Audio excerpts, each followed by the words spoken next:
One of the strangest yet most unavoidable parts of spiritual awakening is realizing that you're evolving in ways the people around you are not. This discovery often creates a deep sense of disorientation. It's a bit like watching a caterpillar begin its transformation into a butterfly, while still surrounded by other caterpillars perfectly content to stay as they are. I want to speak about this because nearly everyone who begins to awaken eventually faces this experience. It can be deeply isolating, confusing, and, in some ways, even dangerous. Not necessarily dangerous in a physical sense, though history has shown that can happen, but dangerous because awakening often strips away everything that once gave you belonging, identity, and stability. Let's start with a simple truth. Growth is rarely comfortable. It never has been. When a lobster grows too large for its shell, it must shed that protection and remain exposed, tender, and defenseless until a new one forms. In that vulnerable state, every predator becomes a threat. Yet if the lobster refuses to shed its shell, it can't grow. It will stay confined, trapped in its own limitations. Human beings face a similar dilemma. We, too, outgrow our shells, our beliefs, relationships, and ways of interpreting life. When that happens, we feel exposed and unprotected. We lose the safety of the familiar, the comfort of conformity, and the reassurance of belonging. That vulnerability is the danger of transformation.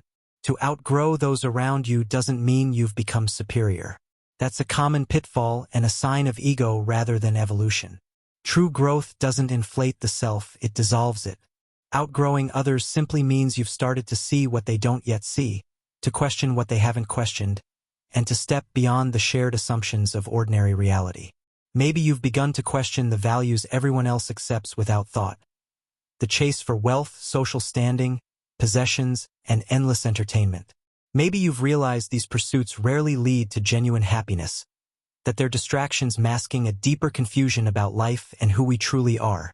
Or perhaps, through meditation, deep reflection, crisis, or some spontaneous opening, you've glimpsed a reality far more fluid and consciousness-based than the solid, external world people take for granted.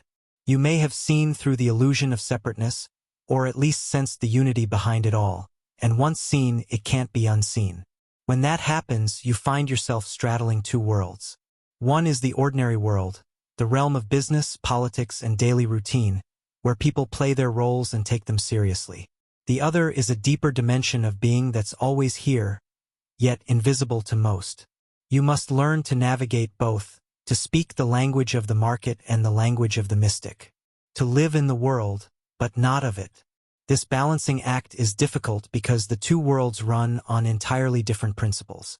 The people close to you, family, friends, coworkers, still operate within the conventional mindset.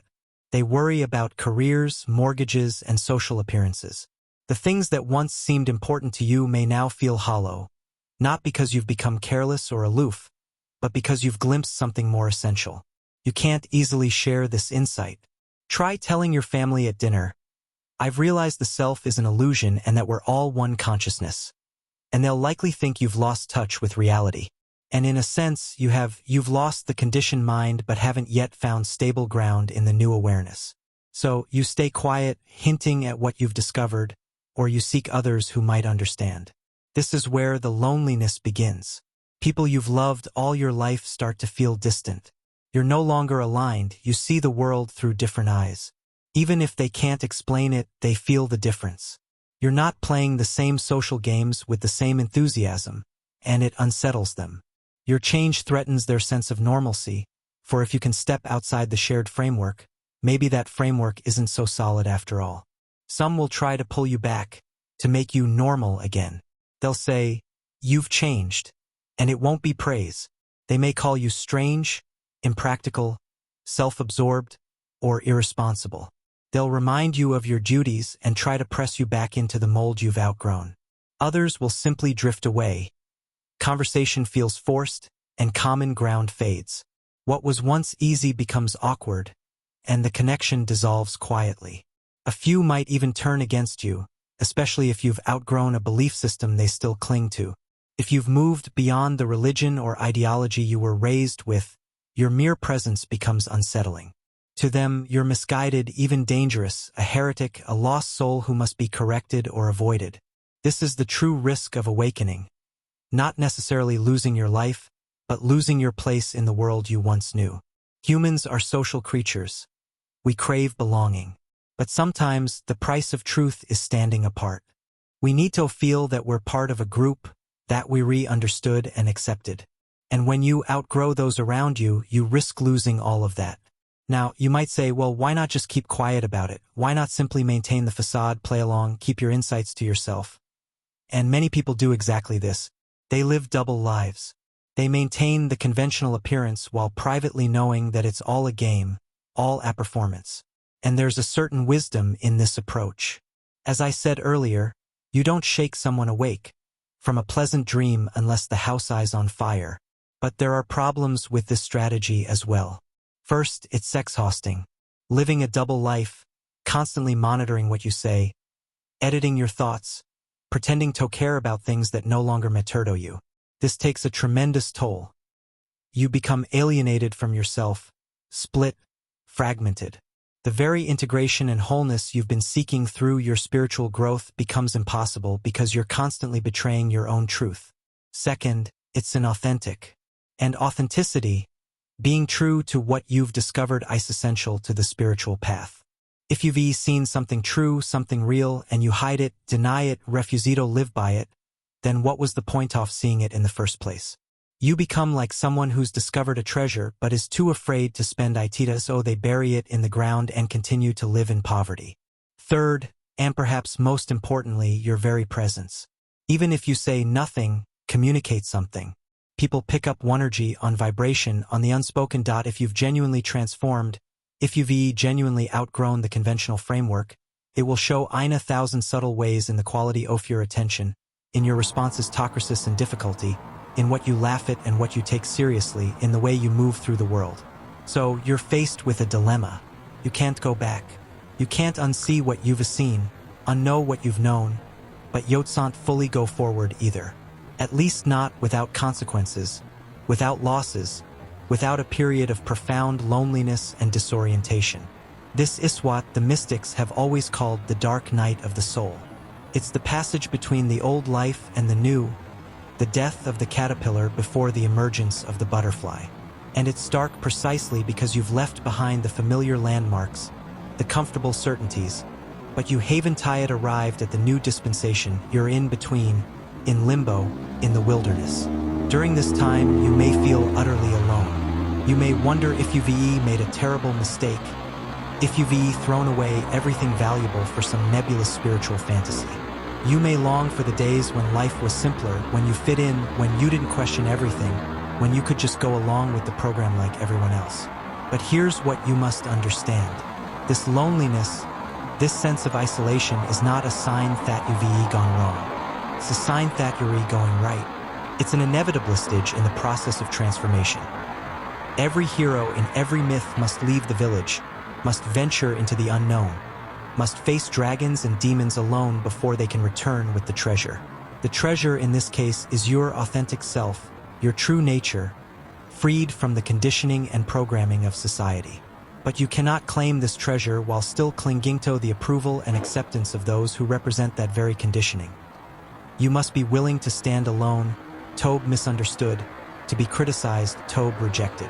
Now, I want to be very clear about something. This doesn't mean you should go out of your way to alienate people, or that you should be arrogant or superior, or that you should reject everyone who doesn't share your level of understanding. That would be spiritual egoism, and it's just another trap, another form of separation. What it means is that you accept the consequences of your growth with grace and compassion. You understand that people are where they are, and they're doing the best they can with the level of consciousness they have. You don't judge them or look down on them. You simply recognize that you're on different paths, at least for now. And you trust that if you're meant to have community, if you're meant to have companions on the journey, they will appear. Because here's the wonderful thing. When you outgrow one level, when you shed one shell, you don't remain alone forever. You find others who have also outgrown that level. You discover a new community, a new tribe, a new set of companions who speak your language, who understand your experience, who are wrestling with the same questions you are. This is why spiritual seekers throughout history have formed communities, monasteries, ashrams, mystery schools, philosophical circles. Not because they're elitist or exclusive, but because they needed to be with others who understood what they were experiencing, who could support them through the difficult transitions, who could remind them that they weren't crazy, that the path was real, that the struggle was worthwhile. But these communities are often hidden, or at least not obvious. They don't advertise. They don't proselytize. You find them when you're ready, when your seeking becomes sincere enough, when your loneliness becomes acute enough. And often you find them in unexpected places. A chance conversation with a stranger, a book that falls into your hands at exactly the right moment, a teacher who appears just when you need them. The key is not to cling desperately to the old relationships out of fear of being alone, but also not to cut ties prematurely out of spiritual pride. There's a middle way, as there always is. You maintain what connections you can maintain authentically. You honor your history, your roots, the people who loved you before you changed. But you don't betray yourself to preserve those connections. You don't make yourself small to make others comfortable. And sometimes, miraculously, the people around you grow too. Sometimes your own transformation becomes a catalyst for their awakening. They see something in you, a peace, a clarity, a freedom, and they want it for themselves. They start asking questions. They start opening up. And then the relationship transforms along with you, deepens, becomes more real, more honest, more alive. But you can't force this, you can't make people grow. All you can do is be yourself, be authentic, be the embodiment of what you've discovered, and trust that those who are ready will recognize it. The rest will fall away. And you must let them go with love and gratitude for what they've given you, for the role they played in your journey, even if that role has now ended. The danger of outgrowing everyone around you is real. You may lose friends, family members, communities that once defined you. You may go through rough periods of profound loneliness. You may question whether it was worth it. But I can tell you from my own experience and from observing countless others on this path that on the other side of this danger is a freedom and authenticity, a depth of being that makes all the losses worthwhile. Because what you gain is yourself, your true self, not the self that was constructed to fit in, to please others, to meet expectations. And once you've found that, once you've tasted that freedom, you realize that you were never really losing anything real. You were only losing illusions, masks, false identities. The real connections, the real love, the real community, these remain or they appear anew, deeper and truer than before. So if you find yourself outgrowing those around you, know that you're not alone. Even in your aloniness, know that this is part of the process, part of the path. Know that it's temporary, this loneliness, this sense of being between worlds, and know that the courage it takes to keep growing, to keep being true to what you've seen, even when it costs you everything familiar. This courage is the mark of a genuine spiritual warrior, a true seeker of truth. The caterpillar must die for the butterfly to be born. There's no way around it. But what emerges is so much more beautiful, so much more free, so much more alive than what was lost. Trust the process. Trust your growth and trust that life in its infinite intelligence is guiding you exactly where you need to go. Even when the path leads through darkness and uncertainty,